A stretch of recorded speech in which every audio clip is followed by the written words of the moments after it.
आज हम लोग हिंदी ग्रामर का एक महत्वपूर्ण चैप्टर शब्द रचना के बारे में पढ़ेंगे, जो कि बहुत इंपॉर्टेंट है। सबसे पहले जानेंगे कि शब्द रचना किसको कहते हैं। शब्द रचना को इंग्लिश में हम वर्ड फॉर्मेशन कहते हैं। WRD word FORMATION word formation.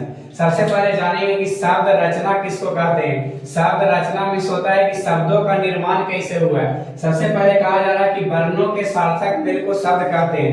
हम वर्ण पढ़ाए हैं, वीडियो मेरे चैनल पर अपलोड है, आप जाके देख सकते हैं। सबसे पहले लिखेंगे मा, या और ड़ा लिखेंगे। ये शब्द हम वर्ण को मिला करके शब्द तो बनाए हैं। दो को जब हम वर्णों को मिलाते हैं तो शब्द बनता है, शब्द को मिलाते हैं तो सेंटेंस बनता है, एक वाक्य बनता है। ये हम एगो मा या अड़ा एक सब वर्णों को मिला करके शब्द बनाए हैं, लेकिन यह अर्थ नहीं दे रहा है, इसलिए हम इसको शब्द नहीं कहेंगे। जबकि यहाँ पे लिख रहे हैं मकान, मकान भी वर्णों से मिलकर के एक शब्द बना है, जबकि इसका कुछ ना कुछ अर्थ दे रहा है, इसलिए हम इसको शब्द कह सकते हैं। उसके बाद कहा कि जब वाक्य में जब प्रयुक्त हो जाता है तो उसे पद कहते हैं। तभी तो हम लोग आगे जा करके संज्ञा पदबंध, क्रिया पदबंध पढ़ते हैं। उसके बाद इसका भेद नहीं, आगे आधार समझते हैं। शब्दों को चार आधार में बांटा गया है। जैसे कोई व्यक्ति अमीर है, लेकिन कोई दिल से अमीर है, कोई पैसा से अमीर है। अमीर तो दोनों है, लेकिन उसका आधार अलग अलग है। उसी तरीके से शब्दों के चार आधार में बांटा गया है और सबका एक अलग अलग भेद होता है। सबसे पहले उत्पत्ति या स्रोत के आधार पर, रचना के आधार पर, अर्थ के आधार पर और प्रयोग के आधार पर। सबसे पहले जानेंगे कि उत्पत्ति या स्रोत के आधार पर। यह उत्पत्ति या स्रोत किसको कहते हैं। यानी उत्पत्ति या स्रोत के मतलब हुआ यह कहां से आया है, कैसे यह शब्द का निर्माण हुआ है। सबसे पहले उत्पत्ति या स्रोत को 5 भेद है। उत्पत्ति या स्रोत के आधार पर शब्द के 5 भेद है। तत्सम, तद्भव, देशज, विदेशज और संकर। हम यहाँ पे डिफरेंशियल नहीं लिखाते हैं, हम कभी भी नहीं कहें कि हम पढ़ाते हैं, हम तो समझाते हैं। यानी इसमें हम एको गो जितना भी इसमें लिखा हुआ है शब्द का भेद, एक का भी डिफरेंशियल नहीं लिखा हुआ है। सबसे पहले समझेंगे कि तत्सम किसको कहते हैं। तो वैसे शब्द जो संस्कृत से आया हो और वैसे ही हिंदी में मिल गया हो उसको तत्सम कहते हैं। जैसे संस्कृत में भी कर्म, हिंदी में भी कर्म, संस्कृत में भी गृह और हिंदी में भी गृह। उसके बाद है तद्भव, वैसे शब्द जो संस्कृत से आया हो परंतु परिवर्तन होकर के हिंदी में मिलता हो उसको हम तद्भव कहते हैं। जैसे मान लीजिए कि हम यहाँ पे इस तरीका से पहने हुए हैं, कहीं जाना है तो इसी तरीका से भाग जाते हैं, लेकिन कोई लड़की को जाना होगा तो बस साइड करके जाती है। तो अगर जो हम हो गए तत्सम और उन लोग हो गए तद्भव, हम इसी तरीका से कहीं भी प्रयोग हो जाते हैं, लेकिन वो सब बदल करके जाता है। वैसे शब्द संस्कृत से आया हो वैसे ही हिंदी में मिल गया हो तत्सम, वैसे शब्द जो संस्कृत से आया हो और परिवर्तन होकर के हिंदी में मिला हो उसे तद्भव कहते हैं। उसके बाद तीसरा भेद है देशज। तो अपने देश में बोले जाने वाली भाषा को देशज कहते हैं। इसका उत्पत्ति कहीं से नहीं हुआ है, ये हम लोग अपने प्रयोग यानी बोलते बोलते निर्माण कर लिए हैं। ये हम कह सकते हैं कि अपने देश में बोले जाने वाली भाषा को देशज, जैसे रोटी, थाली, गोईठा, जो गांव का लगा है वह गोईठा अच्छी तरीके से समझेगा, जिसको उपला बोलते हैं। यानी ये सब वैसे शब्द जो अपने देश में बोले जाने वाले से प्रयुक्त हो गया है उसे हम देशज कहते हैं। अगला है विदेशज।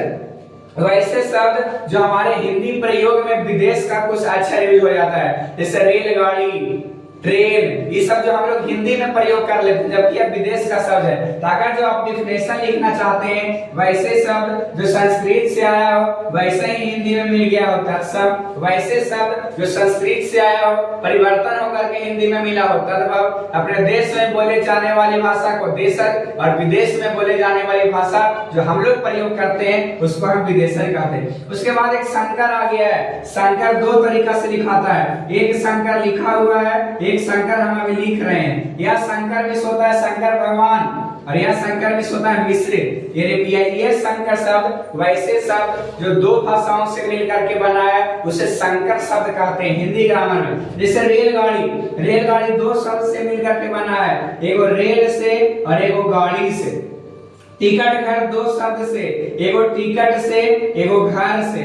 मांग पत्र भी 2 शब्द से, एगो मांग से और एक पत्र से। यानी जो यहाँ पे रेल है और टिकट है अंग्रेजी भाषा है, जबकि गाड़ी है, घर है जो हिंदी की भाषा है। यानी दो भाषाओं से जो मिलकर के बनेगा उसको हम संकर शब्द कहेंगे। संकर पुत्र उसी को कहा जाता है जिसका पिता और माता अलग धर्म के होते हैं। उसी तरीका से संकर जो अलग अलग भाषाओं से मिलकर के बना है उसे संकर शब्द कहते हैं। मांग पत्र, मांग हो गया हिंदी भाषा, पत्र हो गया संस्कृत भाषा। यानी हम कह सकते हैं कि वैसे शब्द जो दो भाषाओं से मिलकर के बना हो उसे हम संकर शब्द कहते हैं। आशा करते हैं कि आप उत्पत्ति या स्रोत को आप अच्छी तरीके से समझ गए होंगे। उसके बाद हम लोग देखेंगे रचना के आधार पर। रचना के आधार पर शब्द के तीन भेद, रूढ़ शब्द, यौगिक शब्द, योगरूढ़ शब्द। इसमें रूढ़ सबसे पहले जानेंगे कि रूढ़ शब्द किसको कहते हैं। तो ऐसे शब्द जो प्रयोग होते होते एक विशेष अर्थ दे दिया है उसे हम रूढ़ शब्द कहते हैं। जैसे घर, घर कहने से हम इस घर को कह रहे हैं। कोई भी अगर जो छोटा बच्चा को के सामने घर बोलेगा वह समझ जाएगा कि मेरा मम्मी पापा किसको बोल रहे हैं। फल बोलेगा वह समझ जाएगा। यानी अगर जब कोई शब्द बोलते बोलते कोई विशेष अर्थ दे दिया है उसे रूढ़ कहेंगे। यौगिक शब्द वैसे शब्द जो दो शब्दों से मिलकर के बना है। यहाँ पे लिखा हुआ है जन्मदिन, एक वो है जन्म, दूसरा है दिन। प्रधानमंत्री, एक हो गया प्रधान, दूसरा हो गया मंत्री। तो वैसे शब्द जो जिसको दो भाषाओं से मिलकर के बनाते हैं या दो टुकड़ों में कर करके जोड़ करके लिखते हैं उसको हम यौगिक शब्द कहते हैं। उसके बाद है योगरूढ़ शब्द। तो वैसे शब्द जो दो शब्द से यह भी मिलकर के बना है लेकिन यह अपने अर्थ को छोड़ देता है और किसी दूसरे अर्थ में भाग जाता है। दशानन, दस जोड़ आनंद। चक्रपाणी, चक्र जोड़ पानी। बिना पानी, बिना जोड़ पानी। यह भी दो शब्द से और यह भी दो शब्द से। यह अपने अर्थ को नहीं छोड़ता है जबकि यह अपने अर्थ छोड़ करके और किसी दूसरे अर्थ में परिवर्तन हो जाता है। दशानन यानी रावण, चक्रपाणी यानी विष्णु, बिना पानी यानी सरस्वती। पानी को इस तरीका से, पानी को इस तरीका से। इस पानी मतलब जल, इस पानी मतलब हाथ। जिसके हाथ में चक्र हो विष्णु भगवान, जिसके 10 भुजाओं हो रावण और जिसके हाथ में बीना हो सरस्वती। यानी हम आशा करते हैं कि अब देशज, रूढ़, यौगिक और योगरूढ़ समझ गए होंगे। अगर जो आप डिफरेंशियल लिखना चाहते हैं तो वैसे शब्द जो एक विशेष अर्थ में प्रयोग होता है रूढ़ शब्द। वैसे शब्द जो दो शब्द से मिलकर के बना है उसको हम यौगिक शब्द कहेंगे। यह भी दो ही शब्द से मिलकर के बना है लेकिन अपने अर्थ को छोड़ करके किसी दूसरे अर्थ में किसी दूसरे शब्द का अर्थ देता है उसको हम कहते हैं योगरूढ़ शब्द। आशा करते हैं कि आप यहाँ तक समझ गए होंगे। अगला है कि अर्थ के आधार पर, अर्थ के आधार पर शब्द के चार भेद होते हैं। एकार्थक शब्द, अनेकार्थक शब्द, पर्यायवाची शब्द, विलोम शब्द। एकार्थक संधि विच्छेद करते हैं तो एक जोड़ अर्थक, यानी वैसे शब्द जो एक अर्थ देता है। यानी जब हम रोटी कहेंगे तो सब एक ही अर्थ दे रहा है, सिर्फ और सिर्फ रोटी। यहाँ पे चावल कहेंगे तो एक अर्थ दे रहा है, सिर्फ और सिर्फ चावल।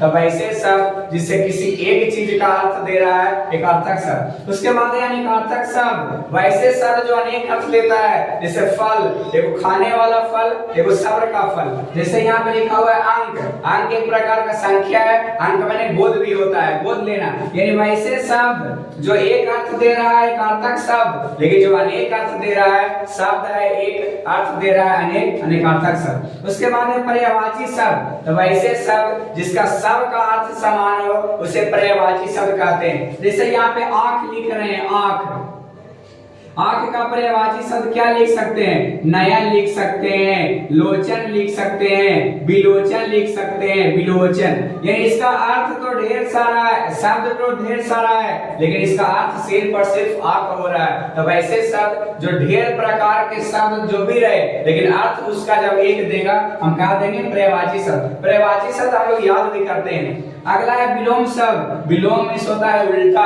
अपोजिट। यानी वैसे शब्द जो उल्टा अर्थ देता है उसे विलोम शब्द कहते हैं। जैसे ऊपर के नीचे, गरीब के अमीर, ये सब हो गया विलोम शब्द। अगला आशा करते हैं कि आप अर्थ के आधार पर भी समझ गए होंगे। अगला है कि प्रयोग के आधार पर, प्रयोग के आधार पर शब्द के दो भेद होते हैं, एक विकारी और एक अविकारी। जब बचपन में पढ़ते थे तो मैं बता देते थे कि जरा बोले से विकार उत्पन्न हो रहा है और विकारी, जरा बोले से विकार नहीं उत्पन्न हो रहा है, अविकारी, समझ गया जी, यस मैम, लेकिन समझ में नहीं आता था। बट विकारी और अविकारी का कोई अपना डिफिनेशन नहीं होता है, इसका बेटा के डिफिनेशन होता है।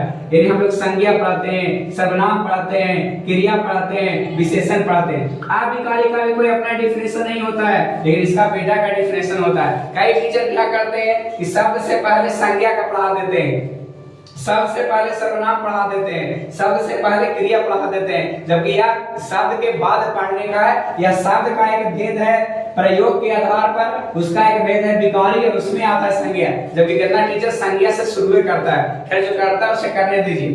तब ऐसे शब्द, इसका विकारी का कोई अपना डिफिनेशन नहीं होता है और अविकारी का भी कोई अपना डिफिनेशन नहीं होता है। इसका जो बेटा है इसी का हम लोग डिफिनेशन याद करते हैं, जैसे संज्ञा हो गया, सर्वनाम हो गया, क्रिया हो गया, विशेषण हो गया। आशा करते हैं कि आप शब्द रचना को आप अच्छी तरीके से समझ गए होंगे। इसे अगर जो आप कहिएगा कि सर हमको सब का डिफिनेशन लिखाइए, तो जितना भी हम इस क्लास में हम बोले हैं सब डिफिनेशन ही बोलते हैं। यहाँ पे हम लिखते हैं एक छोटा छोटा कर करके, जिसको देख सके और बच्चा को अच्छी तरीके से समझा सके। ये हम आशा करते हैं कि आप शब्द के डिफिनेशन से लेकर के और निपात तक आपको अच्छी तरीके से समझ में आ गया होगा। आज के लिए यही तक। जय हिंद, जय भारत।